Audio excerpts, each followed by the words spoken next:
Welcome to Verse of the Day Quran channel. We will read one verse a day. Surah Al-An'am, verse 148, Sahih International Translation.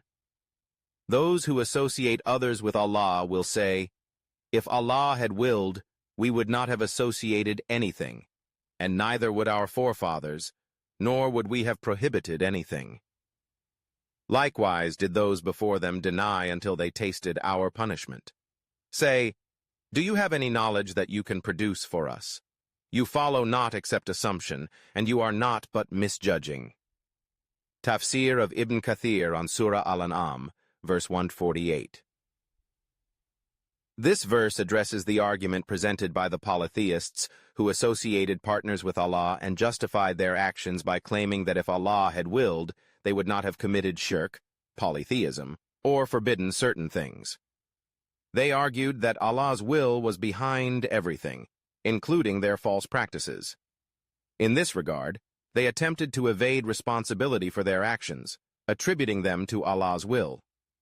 Ibn Kathir's explanation. Ibn Kathir explains that this verse rebukes the polytheists for their flawed logic. Allah sent numerous messengers to humanity, warning them against shirk and commanding monotheism.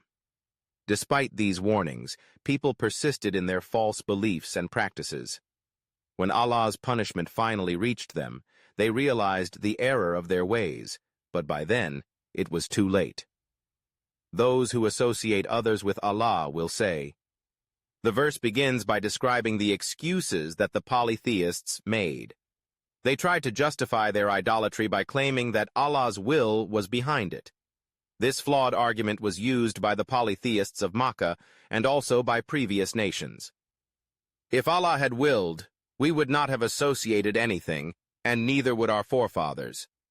They claimed that if Allah did not want them to be polytheists or commit sinful acts, He would have prevented it. Ibn Kathir explains that, while Allah's will encompasses everything, He also gave humans free will, and they are accountable for their choices. Likewise did those before them deny.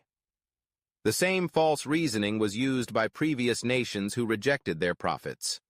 They too argued that their actions were a result of Allah's will, but they faced Allah's punishment for their misguidance.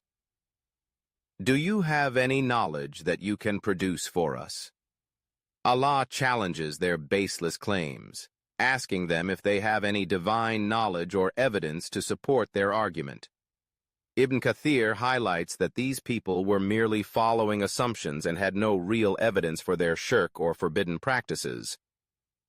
You follow not except assumption, and you are not but misjudging. Allah refutes their argument by stating that they were following mere conjecture and false assumptions. Ibn Kathir explains that they had no knowledge or proof for their beliefs, and they were merely deluding themselves.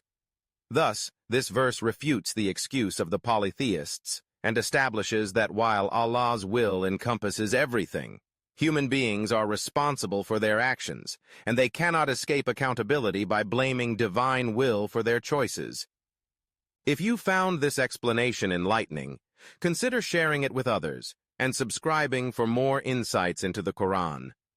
May Allah guide us all to the light of faith and knowledge.